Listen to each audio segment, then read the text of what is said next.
राधिका, दिव्यम राधिका करता रहता है।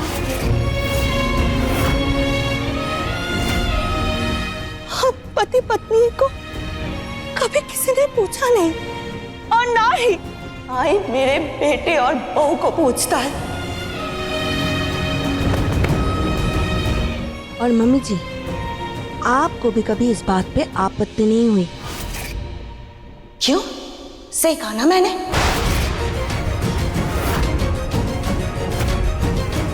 लेकिन मुझे तो बेटा हुआ था, जब उसे उसका हक नहीं मिला तो मेरे बेटे की बेटी को कैसे मिलता वो?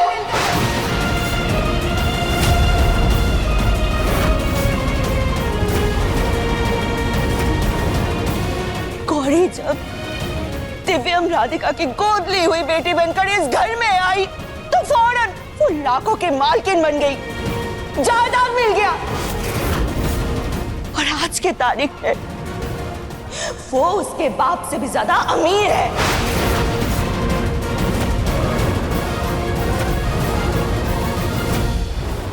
क्योंकि वो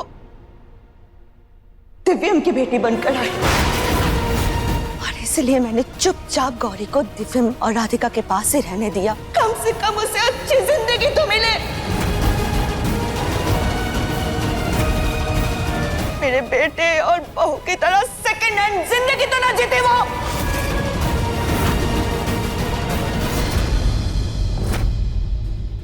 आप ही बताइए माँ जी, कुछ गलत कह रही हो क्या? सब कुछ आपकी आंखों के सामने होता रहा है ना, आपने देखा है ना। इस घर में छोटे बेटे के आगे बड़े बेटे का कोई मोल नहीं है। वैसे ही दिव्यम के आगे मेरे गोलू का कोई मोल नहीं है, और आगे जाके दिव्यम और राधिका के बच्चों के आगे कली और गोलू के बच्चों का भी कोई मोल नहीं होगा।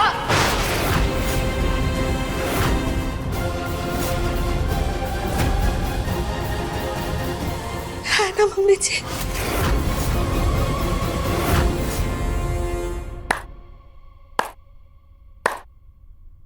वाह वाह कविता, वाह! कितनी आसानी से तुमने खुद को, मुझको और गोलू को बेचारा बनाकर अपनी गलतियों पर पर्दा डालने की कोशिश की है।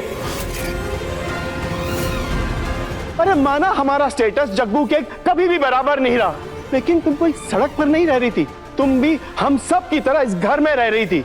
गोलू को बचपन से किसी भी चीज की कमी नहीं होने दी, और तुम्हारे कौन से शौक अधूरे रह गए? अरे तुमने जो जब जैसे जैसे कहा वो तब वैसे वैसे हुआ। सच तो यह है कि तुम कितनी भी सफाई दे दो, पर इस गुनाह की में कोई माफी नहीं है। अरे भगवान भी तुम्हें इस गुनाह के लिए माफ नहीं करेंगे। गोलू के पापा, वो तो भला हो राधिका का, जिसने अपनी सूझबूझ से इस सच को सामने लेकर आई।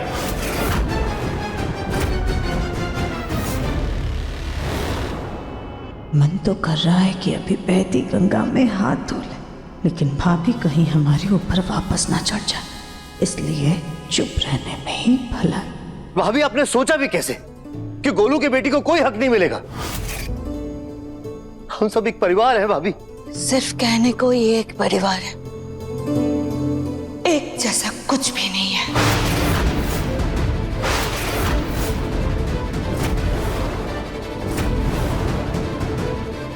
सॉरी ताई जी, लेकिन ये आपकी बहुत बड़ी गलतफहमी है। अगर आपके मन में ऐसे विचार आ रहे थे तो आपको हमसे बात करनी चाहिए, ये प्रॉब्लम्स हमारे सामने रखनी चाहिए थी।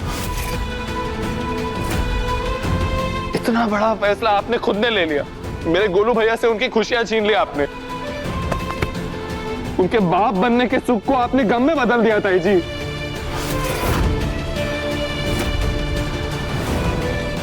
कली भाभी, इतने समय तक अपने बच्चे को खोने के दर्द में रही, उनके आंसू देख के भी आपका दिल नहीं पसीजा ताई जी।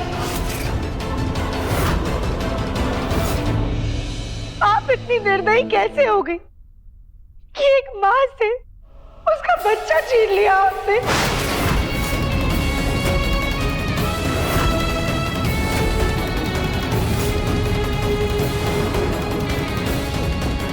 मैंने और कली ने कितने सपने देखे थे अपनी बच्ची के, आपने सब तोड़ दिए।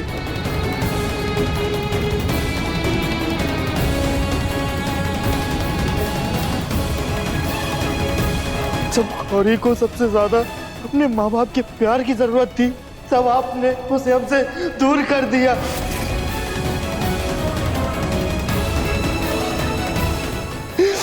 एक माँ ऐसा कैसे कर सकती है? मैंने जो कुछ भी किया है बेटा, तेरी भलाई के लिए किया। मेरी भलाई के लिए? मेरी भलाई करने से पहले मुझसे पूछ तो लेती माँ।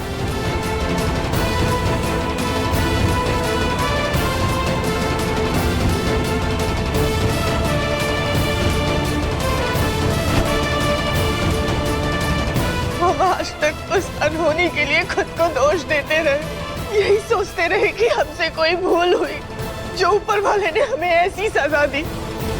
लेकिन सास जी, असली गुनहगार तो आप थी।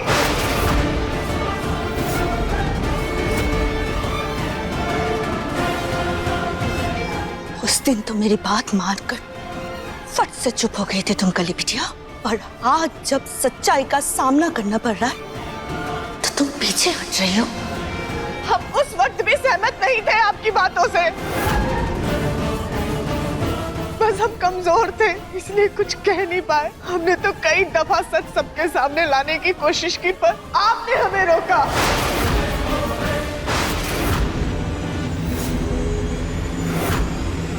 कविता, ऐसी बातें कर कर तुम घर में दरार ला रही हो। अभी आप ऐसा कैसे कर सकती? आपने एक बार भी अपने बच्चों के बारे में नहीं सोचा।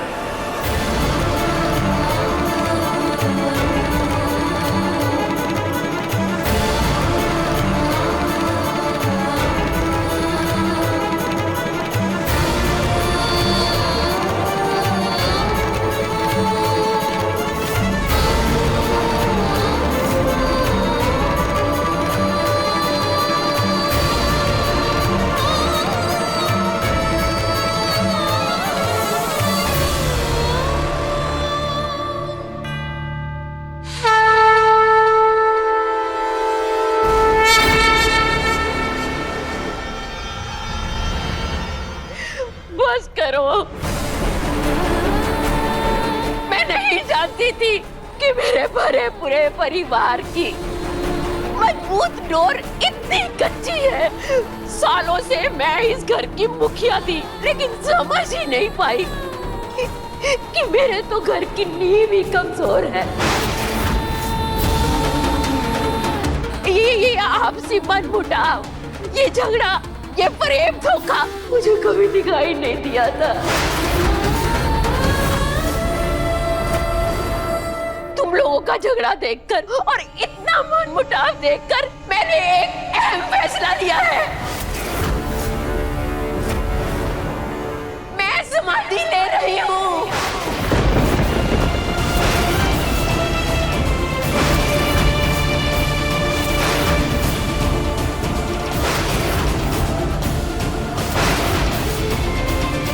ऐसे घर में घुट घुट के मरने से तो अच्छा है कि मैं समाधि लेके